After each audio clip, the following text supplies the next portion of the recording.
Bonjour Muriel, je suis très content de te retrouver pour cette deuxième partie. On avait fait un super webinaire, ça a vraiment cartonné. Il y avait beaucoup de personnes. Il y avait aussi du coup beaucoup de questions et on a sûrement fait quelques frustrés parce qu'on n'a pas eu le temps de leur répondre. Et merci à toi de reprendre un peu de ton temps. Je sais que la période est chargée, mais du coup, l'idée c'était qu'on reprenne quelques idées, on enregistre ça et on le partage avec notre communauté. Parle-moi des recruteurs, parce que pendant le webinaire, tu m'as dit, attention, ça a changé. Avant, quand on était recruteur, on avait un petit peu, c'était un peu plus facile, on disait ce qu'on voulait, on cherchait ces fameux moutons à 5 pattes. Mais maintenant, tu nous as dit la dernière fois, ça s'est inversé. Et vous, qui êtes recruteur, il faut comprendre que maintenant, l'acheteur, il est un peu plus exigeant, et on doit un peu plus s'adapter. C'est ça que tu voulais dire ? Oui, tout à fait. Alors, bien entendu, il faut avoir les mêmes critères, les mêmes exigences, mais il faut quand même être capable de s'adapter en termes sociologiques, en fait, en termes de sens à leur vie. Les candidats, ils ont complètement changé. Il y a eu le Covid et c'est vrai que ça crée, moi j'appelle ça une grosse révolution parce que ça a complètement changé l'état d'esprit des gens. En tout cas, les gens en Europe, les gens, on va dire, qui sont confortables, donc ils ont plus d'aspiration, ils veulent plus donner un sens à leur vie, ils veulent du télétravail, ils veulent, en fait, c'est un peu paradoxal parce qu'ils veulent un meilleur équilibre de vie entre leur vie professionnelle et leur vie privée, et en même temps, ils veulent beaucoup de salaire, ils veulent des bonus, ils veulent du télétravail, ils veulent trop. Je suis d'accord avec les recruteurs. Donc, c'est encore aux candidats de s'adapter, mais il faut trouver fine-tuning en anglais pour que les deux s'adaptent les uns aux autres. Ok. Voilà. Et moi aussi entre les deux, parce qu'il faut que je comprenne à la fois les candidats qui ont plus d'exigences et à la fois les recruteurs qui des fois me disent « mais oui, mais… » Nous, c'est notre règle de ne pas avoir de télétravail, par exemple. Donc, voilà, on ne va pas changer notre façon de faire. La question aussi sur ces candidats qui sont plus exigeants, qui veulent souvent, comme on dit, le beurre et l'argent du beurre, et certains un peu plus. Du coup, est-ce qu'ils trouvent quand même, est-ce qu'en face d'eux, parce que être exigeant, c'est une chose, mais est-ce qu'on trouve en face de nous des recruteurs qui sont prêts à faire tous ces efforts ? En fait, ce qui se passe aujourd'hui, c'est qu'en fait, c'est les gens qui sont bons, pas tout le monde, mais les candidats qui sont bons ont plusieurs options. Donc les recruteurs doivent être conscients de ça et dans certains cas, se dire si nous, on ne fait pas le nécessaire pour attirer ce profil qui est vraiment intéressant pour nous, on va le perdre. Donc, quelque part, il faut bouger un petit peu les poteaux, les cibles qu'on avait autrefois. Dans certains cas, ne pas hésiter à augmenter les salaires. Donc, je ne dis pas de dizaines de milliers d'euros, mais si la différence va être de 2 à 3 k euros, pour attirer le candidat qui va bien, il faut que dans leur état d'esprit, les recruteurs se disent oui, il faut faire ça. Et ça veut dire aussi que les recruteurs aujourd'hui, ils sont un petit peu plus qu'avant encore en compétition entre recruteurs. Donc du coup, il faut aussi qu'ils soient assez réactifs, j'imagine.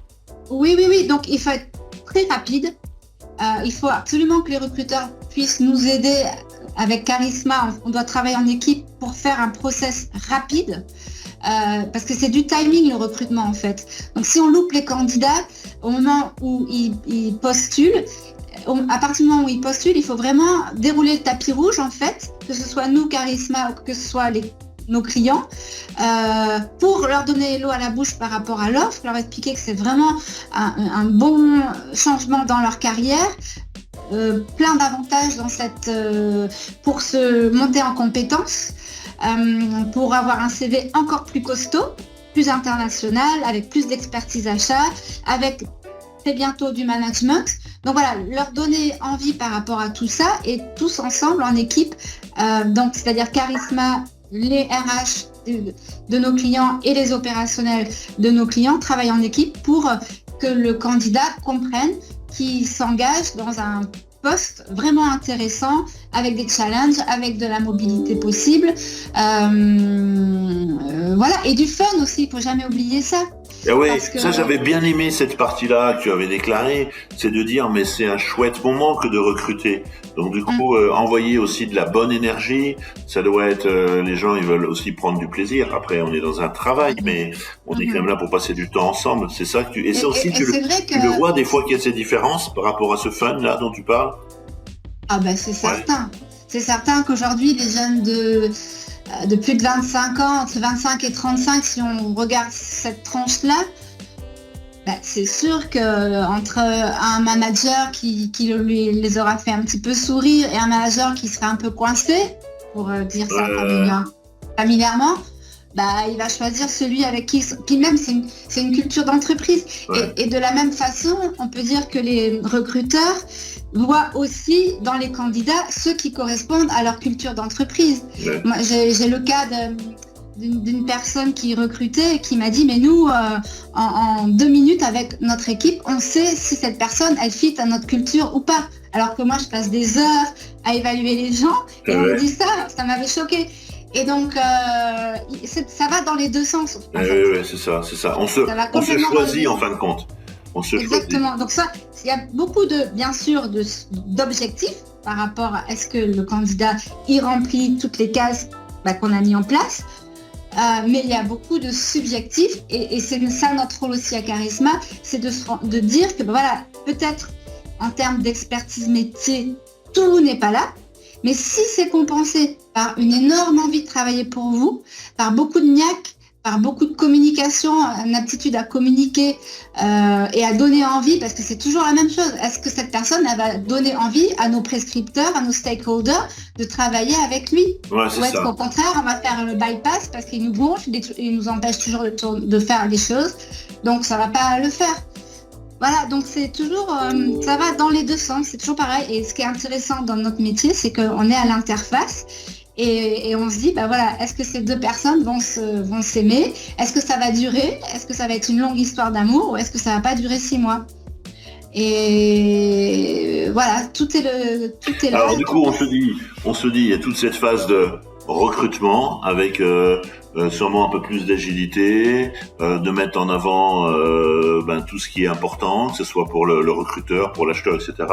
Après, il y a une deuxième partie, une fois que le deal il est conclu, c'est quand même cette intégration, parce que notamment avec aussi ces périodes. Alors là, on n'est plus maintenant dans le Covid, mais on est quand même dans une période où dans certaines boîtes il y a un certain nombre de télétravail, etc. Est-ce que tu as vu aussi dans l'intégration des nouvelles recrues?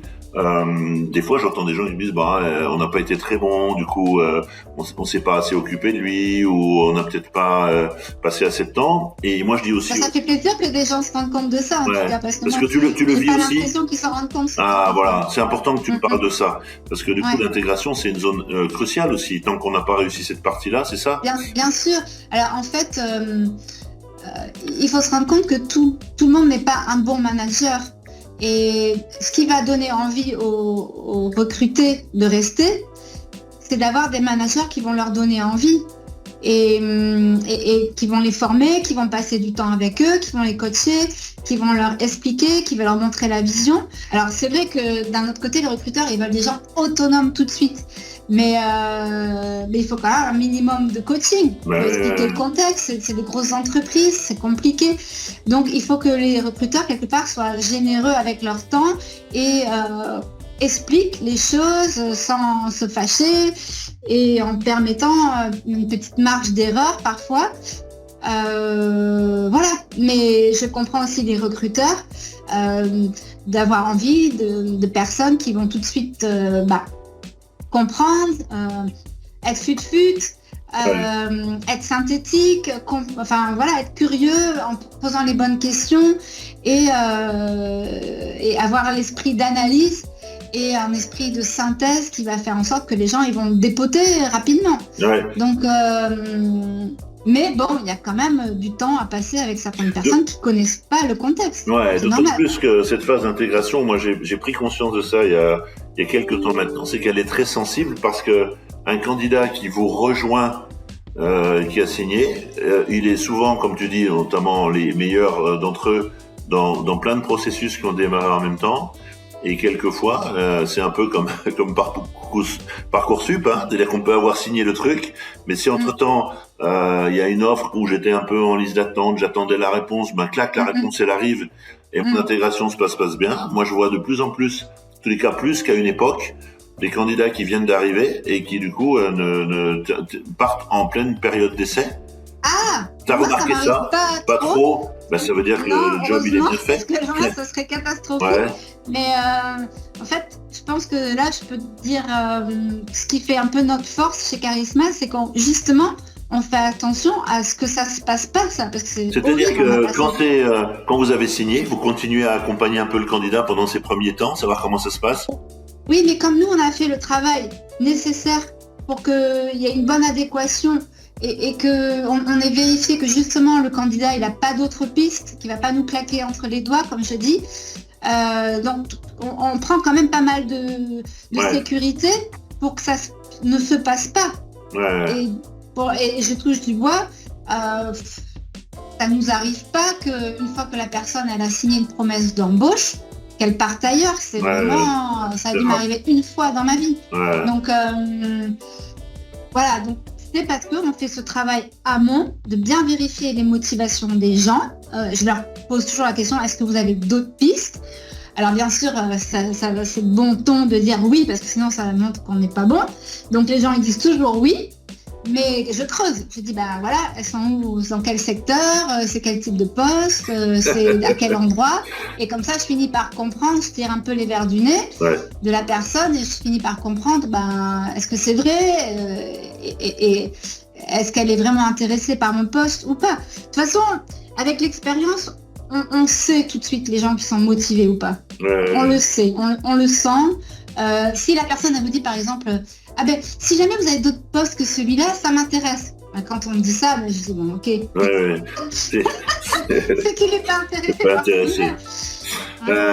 Ok, on a recruté, on a intégré. Parle-moi un peu de ce que j'appelle moi maintenant la fidélisation. Là aussi, sans rentrer trop dans les clichés, on était quand même avant sur des cycles où on va dire que quelqu'un qui prenait un poste, il avait souvent un cycle de 3, 4, 5 ans, le temps qu'il se développe, qu'il prenne bien possession.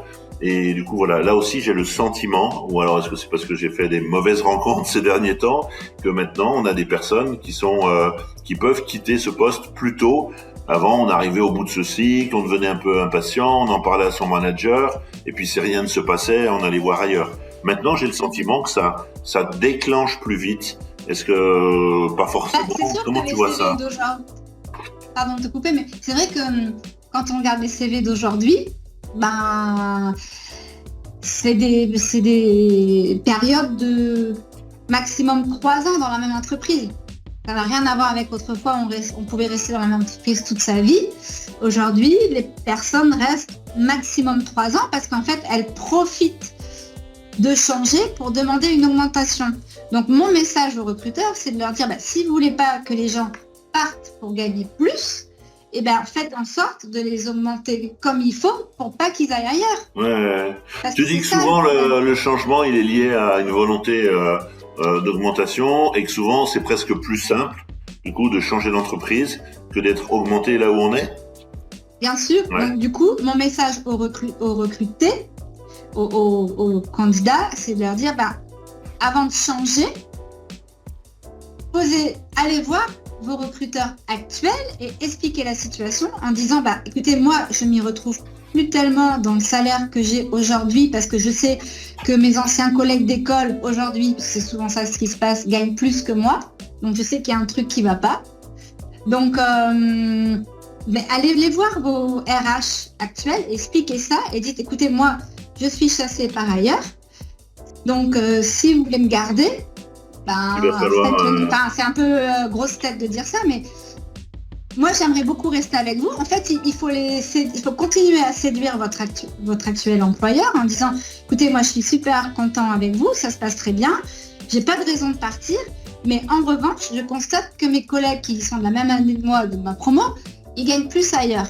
Donc quelque part, il y a quelque chose qui va pas et pour continuer à être motivé, j'aimerais que vous compreniez ça pour pouvoir que je reste avec vous avec plaisir.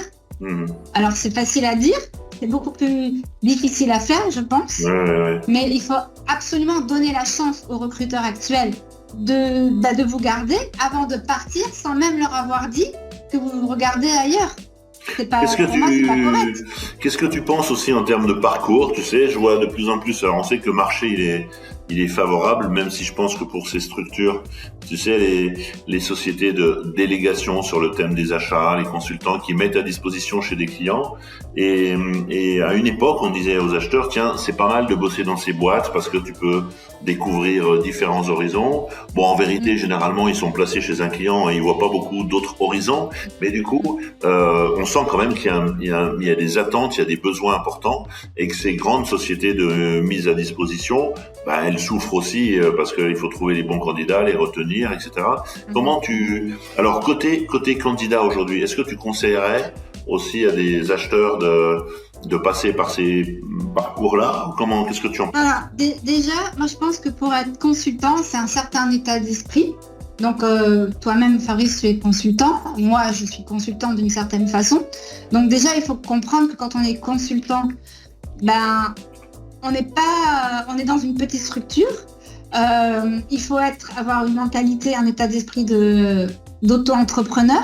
Il faut prendre en main les projets comme si c'était votre propre business. Enfin, en l'occurrence, c'est nos propres business, mais pour quelqu'un qui travaille pour une société, il va avoir à gérer les portefeuilles achats d'une entreprise qui n'est pas la sienne, comme si c'était la sienne en fait. Et il faut rendre compte à son cabinet de conseil, le cabinet de conseil qui vous envoie chez un client. Donc, il faut aimer ça, il faut aimer changer d'entreprise souvent, il faut ne pas être gêné d'avoir cette étiquette de consultant et non pas appartenir à un groupe qui peut être sympa pour d'autres personnes. Donc voilà, c'est une mentalité, je vais pas critiquer parce que je pense qu'il y a des gens qui aiment faire ça, qui aiment fonctionner comme ça. Par exemple, j'ai eu en ligne il y a pas longtemps une manager de transition qui a seulement 40 ans, mais elle adore faire ça parce qu'elle change.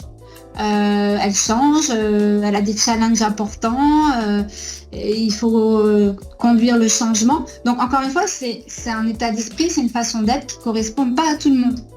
Et après, il y a les cabinets de conseil, ils sont différents les uns des autres. Donc les mentalités en fonction des cabinets de conseil sont complètement différentes. La façon de fonctionner, on va être très confortable à travailler pour Crump & Co parce que c'est un super état d'esprit, les gens sont sympas, on se marre et tout. Et puis il y a d'autres cabinets de conseil où ça va être une méga pression. Et là, c'est pas du tout la même histoire. Oui, tu as raison. C'est compliqué de généraliser parce qu'en final, quand je t'écoute, ça veut dire que on revient à ce qui se passe quand on est recruté dans une entreprise. Ça dépend de l'entreprise, de l'état d'esprit, de la culture et tout de suite des personnes avec qui on va travailler. Exactement. Et qu'on soit intégré dans une équipe, qu'il y ait du fun, des projets. Après, moi je dis souvent, c'est pas un problème de travailler dur ou pas dur. Moi j'ai des super exemples. C'est surtout ce qui se passe autour. Les gens, ils ne rechignent pas à travailler dur parce qu'on sait que dans nos métiers d'achat, on est quelquefois, il y a des tensions, il y a des problématiques à traiter, qu'il y a aussi des temps forts et des temps faibles.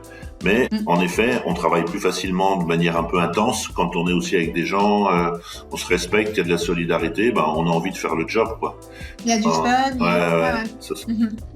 Bon, super. La dernière fois, on a aussi Muriel parlé de salaire. Alors ça, c'est toujours le sujet. Hop, tout le monde se redresse, tout le monde sort sa fiche de paye pour dire bon. Et du coup, notamment, moi, je sais que j'ai eu quelques réactions parce qu'on a avancé ce chiffre en disant quand on sort d'une école, bac plus 5 et qu'on se dirige vers certaines organisations, on a pris beaucoup de précautions tous les deux pour dire attention, il peut y avoir un peu d'hétérogénéité. Tu confirmes quand même que c'est aux alentours d'environ 40 000 euros qu'on joue à peu près sur ça, c'est la fourchette. C'est la fourchette basse pour moi. Parce que, en fait, j'ai le retour, j'enseigne à des alternants, donc je leur pose la question, quel est le salaire d'embauche dans vos entreprises? Et je sais quel est le salaire d'embauche, après, juste en sortant d'études. Et on est un peu plus haut. Et aujourd'hui, c'est 44, dans les grands groupes. C'est ça. À Paris. À Paris. Donc, bon, en tous les cas... Je crains que je vais pas revenir là-dessus. Tu confirmes. Et quand il y a du management, si on veut attirer des gens, il faut absolument que ça soit minimum 70. Ouais, c'est ce qu'on avait dit, c'est super. Bon, donc du coup, Charisma, il y a beaucoup de jobs, tu me disais, vraiment dans une période qui est assez intense, donc il y a ce besoin de recruter. On est vraiment dans cette situation de plein emploi, c'est-à-dire qu'aujourd'hui, vraiment l'acheteur qui veut du job, il en trouve. Il y a des challenges, il y a des beaux postes. Est-ce qu'on est sur des postes de plus en plus? Tu sais qu'on parle beaucoup aux achats de la dimension stratégique, c'est le mot magique des acheteurs. Et du coup, est-ce qu'aujourd'hui, dans les postes, il y a vraiment des beaux jobs qui sont proposés, y compris des fois à des jeunes acheteurs? T'as vu des évolutions là-dessus? Oui, spécialement quand il s'agit de spécialités de niche, comme ça existe beaucoup. Enfin, en ce moment, c'est évident qu'il y a des domaines où on a du mal à trouver. L'IT, l'énergie qui est en vogue aujourd'hui, dû au contexte, bien sûr. Les CAPEX aussi, c'est des domaines où on a du mal à trouver. Les travaux. Donc si on est dans ces domaines-là, je conseille vraiment aux candidats de continuer à capitaliser dans ces domaines-là parce qu'ils auront toujours du travail. Dans l'agro aussi, il y a des domaines comme ça. La double culture technique plus achat, elle est vraiment recherchée, même si ça a beaucoup changé parce que quand j'ai commencé il y a 20 ans, on demandait souvent pour des postes d'acheteurs techniques des ingénieurs. C'est plus du tout le cas parce qu'aujourd'hui dans les entreprises, on est épaulé par les techniciens. Donc on n'a pas besoin de comprendre en détail la technique. On est épaulé, on travaille en équipe et ça, les recruteurs, ils ont beaucoup changé par rapport à ça. Super. Mais en revanche, c'est sûr que c'est dur. En ce moment, j'ai des postes d'IT. Même si les managers sont ouverts en me disant si la personne elle vient de l'aviation, de l'automobile, elle connaît déjà des domaines techniques, on sera prêt à les considérer. Mais quand même, si la personne elle connaît le marché de l'IT ou du network, ça peut beaucoup aider. D'accord, super. La dimension internationale, ça reste aussi des facteurs... L'anglais, c'est obligatoire. J'ai des cas là où des personnes ils disent on n'est pas fluent. Malheureusement, quand je reviens avec mes clients en disant j'ai une personne, elle est bien là, mais il dit qu'il n'est pas fluent, je n'ai pas creusé, mais il dit lui-même qu'il n'est pas fluent. C'est même pas la peine. C'est clair. Donc, voilà. Donc l'anglais, c'est vraiment pour des postes internationaux. Après, il y a des postes où il n'y a pas besoin de parler anglais, ça existe encore. Il y a des postes où l'anglais n'est pas du tout aussi important. Mais si c'est un contexte international, bien sûr, il faut parler anglais. Quand les contrats sont en anglais, quand tous les dialogues dans l'entreprise se font en anglais, bien sûr qu'il ne faut pas baragouiner, quoi. C'est ça. Bon, super. Allez, tu sais que j'aime bien terminer toujours par ces conseils. Il a un petit peu un dernier truc ou un petit tip qu'on pourrait partager aux candidats là qui veulent profiter de l'été. Souvent, je dis l'été, on va faire autre chose, mais on réfléchit aussi un peu à son futur. C'est le bon moment. On revient avec plein de motivation. Qu'est-ce qu'on fait là quand on revient de notre séjour en vacances et qu'on veut se dire allez, c'est l'année où je relance? Qu'est-ce que tu conseillerais aux candidats? Comment on prend ce projet, tu vois, de changement? Comment on réfléchit? Est-ce qu'on refait son CV? Est-ce que je peux pendant les vacances, il faut se poser la question qu'est-ce que j'aime faire? Qu'est-ce que j'aime pas faire? Et est-ce que je ne devrais pas profiter de ces réflexions pour viser des entreprises qui me correspondent peut-être plus en termes de culture? Donc voilà, c'est toujours ce que je dis aussi aux étudiants auxquels j'enseigne, c'est-à-dire avoir une vision où c'est que je me vois dans 2, 3, 4 ans, à faire quel type d'achat, dans quel type d'entreprise, avec quel type de responsabilité. Et voilà, il faut se poser ces questions-là et en fonction de ça, chercher au bon endroit. Ça sert à rien de chercher tous azimuts, mais il peut y avoir des opportunités comme ça qui vous tombent dessus, on vous chasse un jour et vous dites ça finalement j'avais jamais pensé, mais ça a l'air pas mal. Bon, être un petit peu acteur de son changement, hein. C'est souvent Mais en le même temps, conseil. écouter des choses qui étaient inattendues. Ouais. C'est ça la vie aussi. Tu as raison, Muriel. Des fois, la vie, c'est un peu inattendu et des fois, c'est chouette. Bon, en tous les Exactement. cas, écoute, un grand merci.